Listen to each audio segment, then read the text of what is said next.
The dually has been running on stock wheels and tires for far too long now. Last week we just installed the lift kit. It's more like a leveling kit because we only put it in the front. You can see that we painted the spring red, so we paint matched it to the rest of the truck, but we put a 3-inch lift kit up in the front and the truck is now just perfectly level. The kit came with a 1-inch lift for the rear, but if I do a 1-inch lift in the rear, I'm damn near to where I started. So basically, I don't even know if you would consider this a lift kit. It's more like a upgraded level kit, but since we now have the upgraded level kit on the truck, wheels and tires are necessary. We also have to clean this thing really bad. This is a fresh paint job. It should not be this dirty. I know the second I clean it, these roads are just going to destroy the paint again. Let's get the truck pulled inside.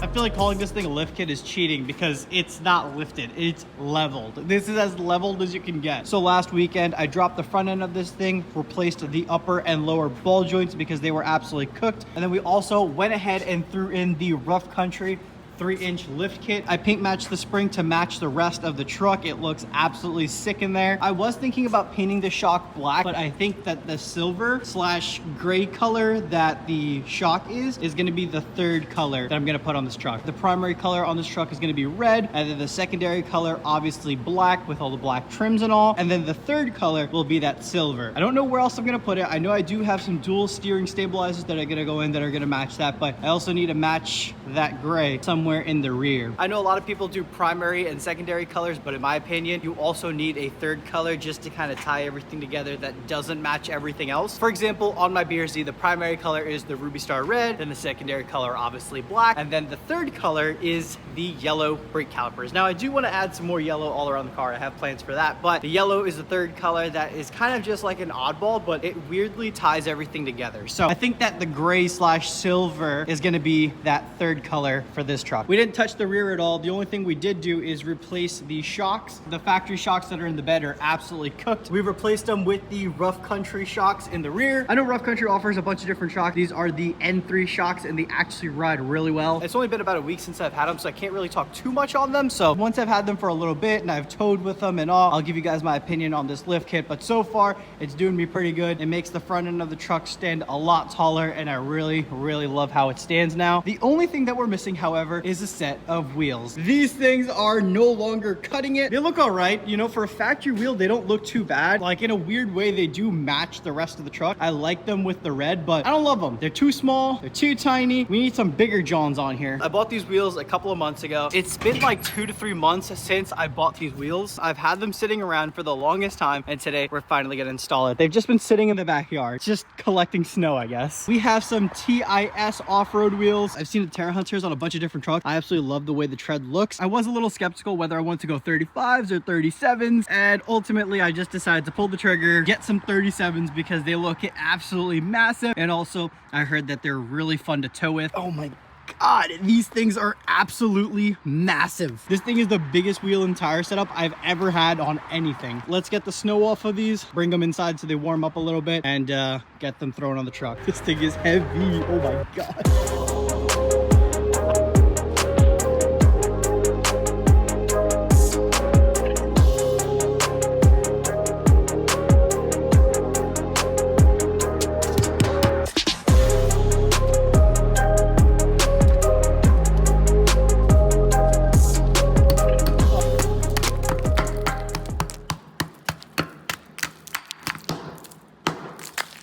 Cooking.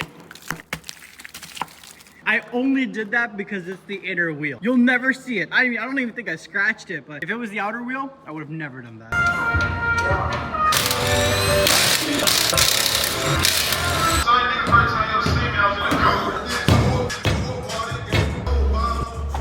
Before and after. We are definitely going to gain a little bit of height switching over to the new setup. Also, black wheels. I freaking love black wheels. I don't know what it is about black wheels. I just love them. We're going a little bit wider and we're also going a little bit taller. Now, there is one little sketchy thing that we're going to be doing today. When I bought these wheels, I bought them off like a TIS dealer. Off the top of my head, I don't remember who, but they told me that the biggest size tire I can run on these wheels for the dually setup was 12.5 wides. As you can see, I decided to go 13.5 wide. Now, why did I go 13.5 wides? Because they look gangster. Look at that bulge, dude. Look at that bulge right there. That meaty tire look, I absolutely love it. So that is why we decided to go with a 13.5. What he told me is the 13.5 is absolutely not recommended because they will not fit without a spacer. So what we are gonna have to do is put a spacer in between the inner dually wheel and the outer dually wheel. What I'm really hoping is that we have enough thread left over. Now I do have a plethora of spacers that we can use to kind of make this thing fit. There's really only two concerns though with the back dually wheels. One concern is the inner dually wheel. I want to make sure that we have clearance between the inner dually wheel and the leaf springs. I want to make sure there's no contact there. And then the other concern is that the two rear tires might touch each other. The other day I laid this wheel down on its back, laid this wheel directly on top of this wheel, and we had just the slightest bit of clearance between the two sidewalls. They just didn't touch each other. But that doesn't mean we're in the clear, because once I either put a heavy load in the bed or hook up a trailer and the truck squats a little bit, there's gonna be more pressure on the tires. Tires are gonna go down a little bit and bulge out even more. And once these tires bulge out just a little bit more, that means that we're gonna have contact between the two tires. So because of that, I bought two different spacers for the rear. I believe this is a 6mm spacer, and then this is a 12mm spacer. With a 12mm, I know we're gonna definitely be in the clear. The only thing is, with a 12mm, are we gonna have enough threads in the lug nuts to make sure that these wheels are on tight? If the 12 doesn't work, then we're gonna resort to the 6. Either way, we're gonna have the wheels on the truck today, and it's gonna look absolutely gangster.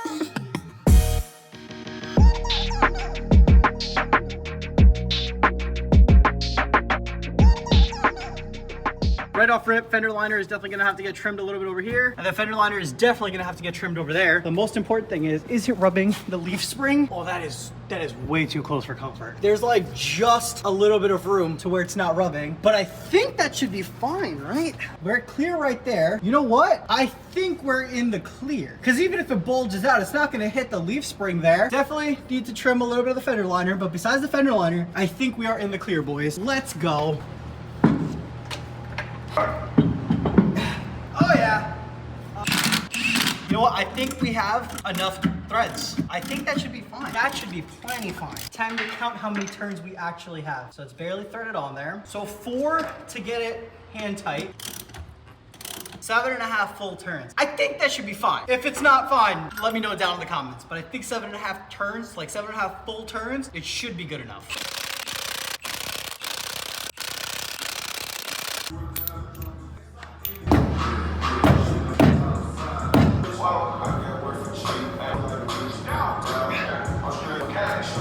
I think this is gonna be the one. How the fuck? So close. Oh yeah. I've been on this for a little over 20 minutes now. Just trying to take this fucking wheel off. Good God. Fall over, bitch.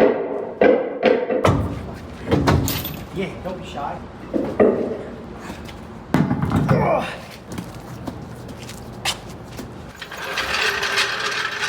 Oh yeah. Looks like we got a drag pack on the truck. The rear is just, whoop. That was a pain, but the rears are on. Now to put the fronts on. I'm not sure exactly what we're gonna do with the front. I have a few different spacer options with what we can do. I think we're gonna go with the 2.5, but let's get this off. Let's get the other wheel mocked up on here and decide what we're gonna do.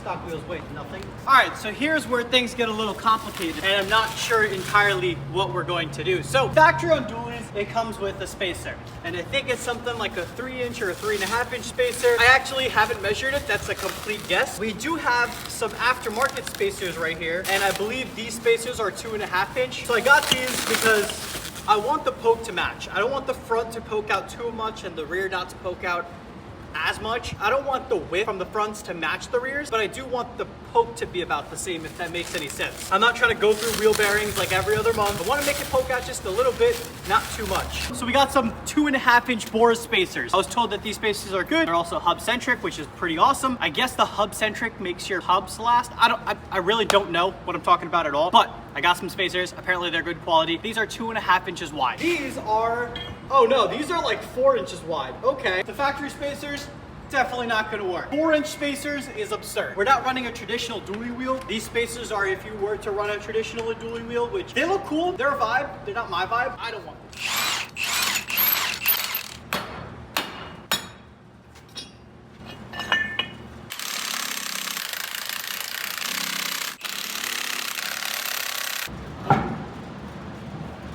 I think that's valid. Yeah.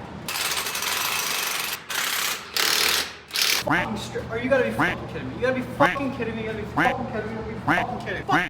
Well, that just put a dent in my entire day. So I see why you're not supposed to use power tools. I didn't really use them for the rear. I did a good job there. For the front, I was like, you know what? Let me just go ahead and use power tools. I was threading the lug nuts on just a little bit, you know, getting it started. And then I was zapping them in. And I noticed there was a lot of resistance. So I pulled one of them out and I see that all the threads are just fried. The smoking, the threads are just fried. So that tells me that hey, either I stripped it or the lug nuts and the wheel spacers are different thread pitches. I want to figure out what exactly the issue was. So I have the other spacer sitting right over here. There's the spacer.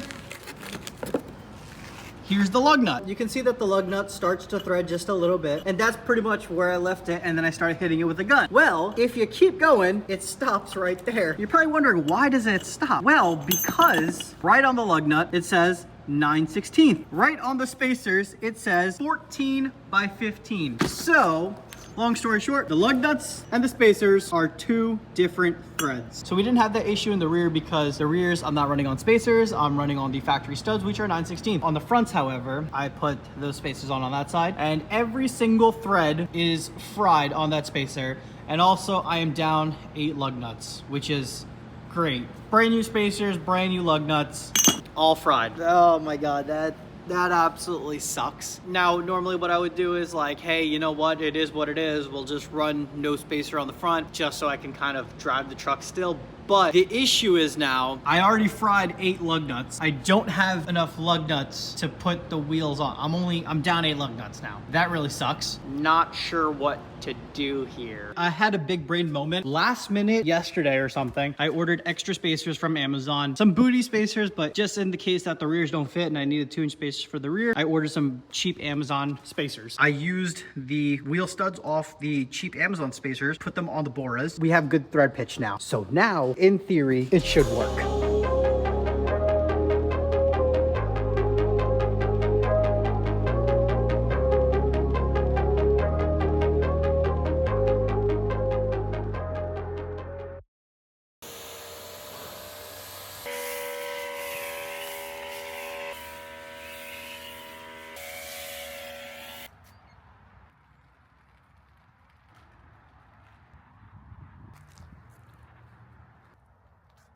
All I'm trying to do is just repark this car in the lot.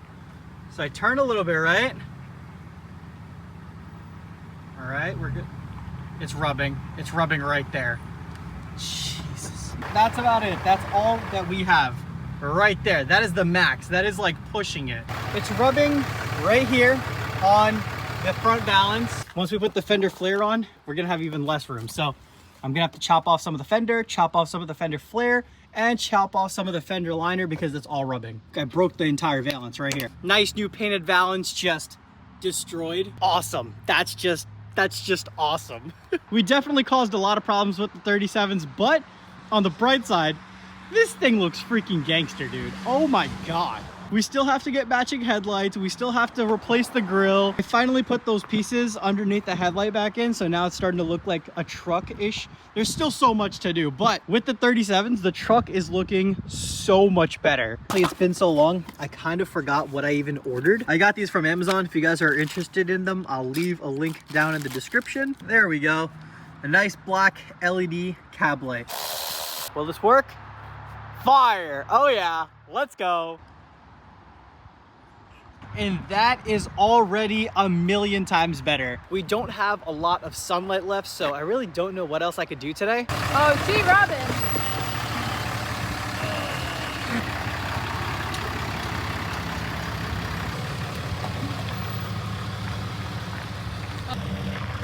Oh my God, it's so wide.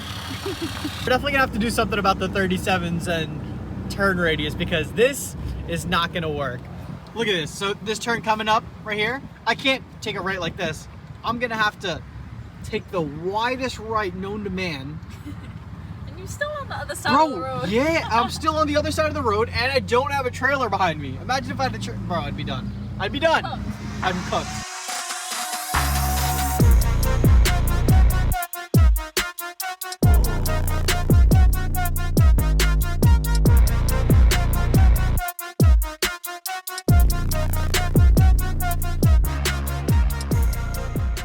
can't tell if this is in my head or not, but the front looks lower than the rear, which is very weird because I have a 3-inch lift in the front and nothing in the rear. Now keep in mind, like a leveling kit is like what, 2 inches? So I decided to do a 3-inch to have the front just sit a little bit higher than the rear. I didn't touch the rear at all. And still somehow the rear is so much higher than the front. I'm assuming it's because it's a 3500 dually. The rear ends are supposed to be a lot beefier than the 2500 single wheels. So that's probably why the rear end is so much higher. Damn, the red is redding right now. This height for a tow pig is just perfect in my opinion. It has a great stance. I knew this is what I wanted. I didn't want something too high, too lifted off the ground, but the front needs to come up about another inch or so. Like I said, we have a 3-inch lift in the front right now. What I'm thinking is I just need 1 more inch, so I might just get like a 1-inch leveling puck and throw it on top of the spring. I just want that little extra, I just need that little extra 1 inch to bring the front up just a little bit. And I think if I bring the front up just a little bit, we might also get a little bit more turn radius. Right now the biggest problem we're having with this truck is the turn radius. I knew getting 37s would make the turn radius a little bit worse, but I didn't know it was going to be this bad. I mean, we can't turn at all. The 37s were a terrible idea to put on the truck right now. We have no turn radius. This thing is literally... No, not at all. Oh, man, yo, man, damn. Car like that, I have like 10 women see each day. All right, man, nice, man. Thank you, man. Take care. Especially it being a tow pig, we're gonna need all the turn we can possibly get, so I'm gonna have to do something there. How are you feeling about the truck so far? I love it. Yeah? It's so nice. I see how you're getting a lot of compliments. The dude said, man, if I owned a truck like that, I'd have 10 women in it each day. Who gonna tell bro that trucks actually don't get you bitches?